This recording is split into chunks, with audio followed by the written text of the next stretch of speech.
নমস্কার বন্ধুরা, হেসেল বনলক্ষ্মীতে আপনাদের সকলকে স্বাগত।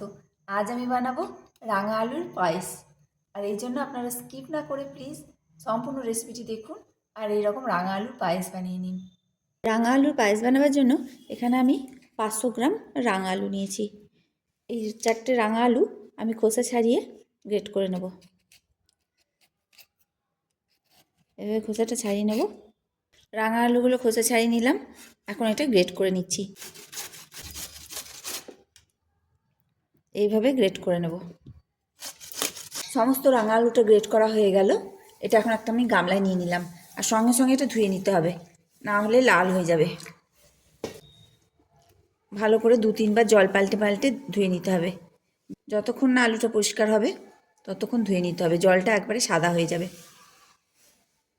জল পাল্টে পাল্টে রাঙা আলুটা ধুয়ে নিলাম, 4 বার ধুলাম, জলটা এখন পরিষ্কার হয়ে গেছে। এখন এটা আরেকবার জলটা ছেঁকে নেব।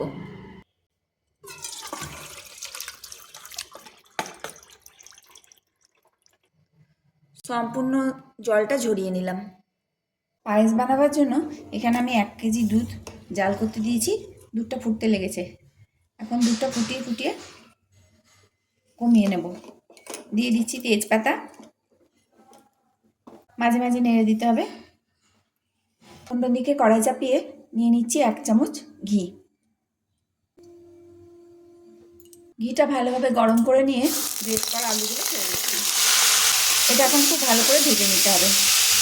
এটা খুব ভালো করে ভেজে নিতে হবে, যতক্ষণ না কাঁচা ভাবটা যায় আর রাঙা আলুগুলো নরম হয়ে যায় ততক্ষণ ভাজতে হবে।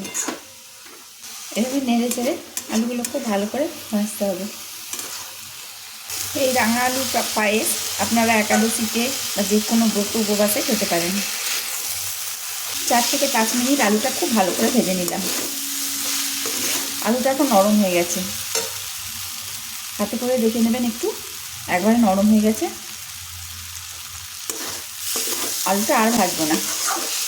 এদিকে দুধটা ফুটে ফুটেও কমে গেছে, 1/3 হয়ে গেছে, একেবারে পুরো হয়ে গেছে। এখন এর মধ্যে ভেজে রাখা রাঙা আলু দিয়ে দিচ্ছি।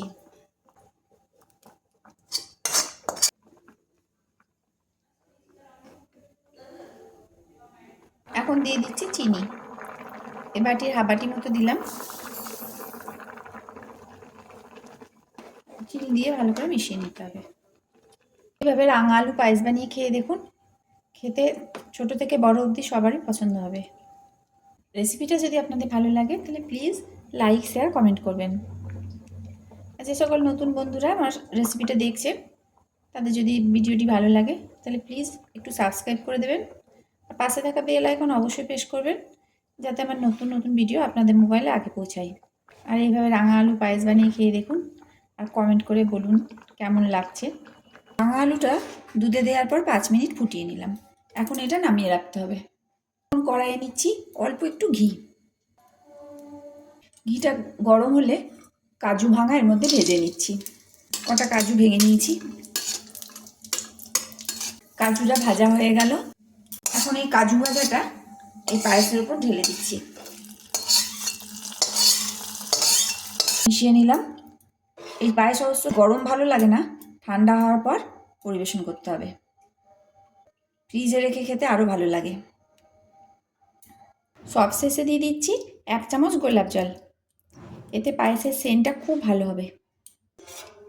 এটা এখন সম্পূর্ণভাবে ঠান্ডা করে ফ্রিজে রেখে তারপর পরিবেশন করব। সমস্ত রেসিপিটি দেখার জন্য হেসেল বনলক্ষ্মীর তরফ থেকে অসংখ্য ধন্যবাদ।